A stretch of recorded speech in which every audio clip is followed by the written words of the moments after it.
Hey everybody, I wanted to take a few minutes to talk with you about a book that I finished about 20 minutes ago.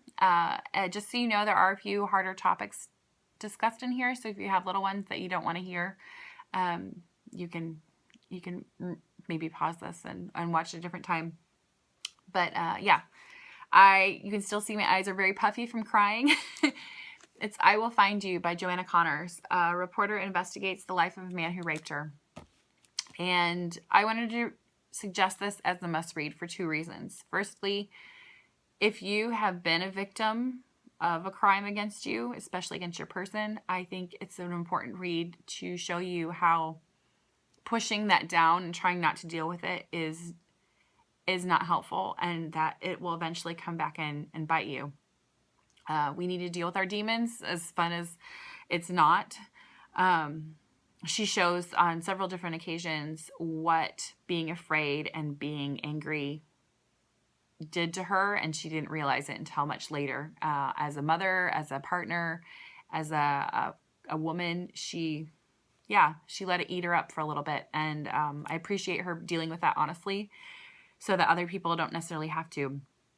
The other reason I want you to read this is because I think it shows you how difficult of a thing it is to escape becoming a monster if you've had things done to you. A lot of the people that are in our penal system right now have been, they've done things because things have been done to them. And I'm not saying that's right, because it's not. And she addresses that in her book. Nobody deserves to have these things done to them. It doesn't make anything better. However, it is very difficult to climb your way out of that. And I think unless we start looking at our prisons and how people are treated and how we give resources or keep them away, it's just going to get worse, and it's not going to get better. So I want to kind of talk to you about a couple of things that really stuck with me. I'm not going to do any spoilers really. There are a couple quotes I wanted to share, but I think it's really important to read this book. So I don't want you to feel discouraged from that. So the first thing is she talks about leaving a legacy. Everybody leaves a legacy behind. And fairly early on, she realizes that I think it's even on the cover, the man that assaulted her died in prison. And so she has to interview his friends and family to figure out who he was and what happened to him to make him the way he was. So she thinks at one point, what if I'm the only person who remembers him?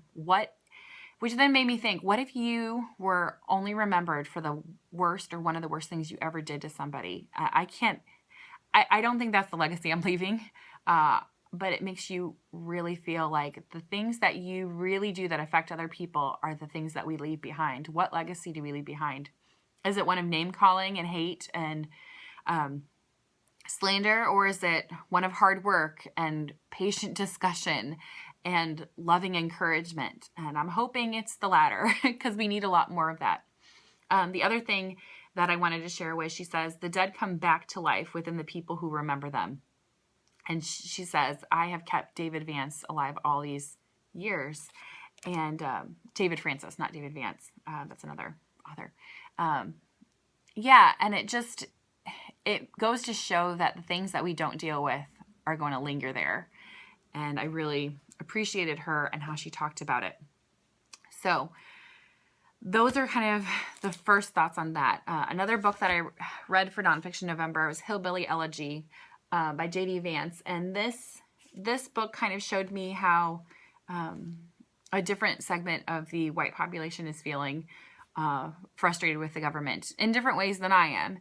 And I think it gave me a lot of empathy and understanding for, again, they have generational things going on that have taken years and years to get to this point. And at this point, we have so many people bubbling up and just frustrated and angry and scared for very different reasons. And instead of pushing people away and getting into our echo chambers, and I really appreciate you if you would step into the middle and have those hard discussions and cash in those relationships where you're not sure if you should say something, but if you can say it in kind, patient, loving words, it makes all the difference. Until we start listening to each other, it's just going to get worse, guys. It's just going to get a lot worse.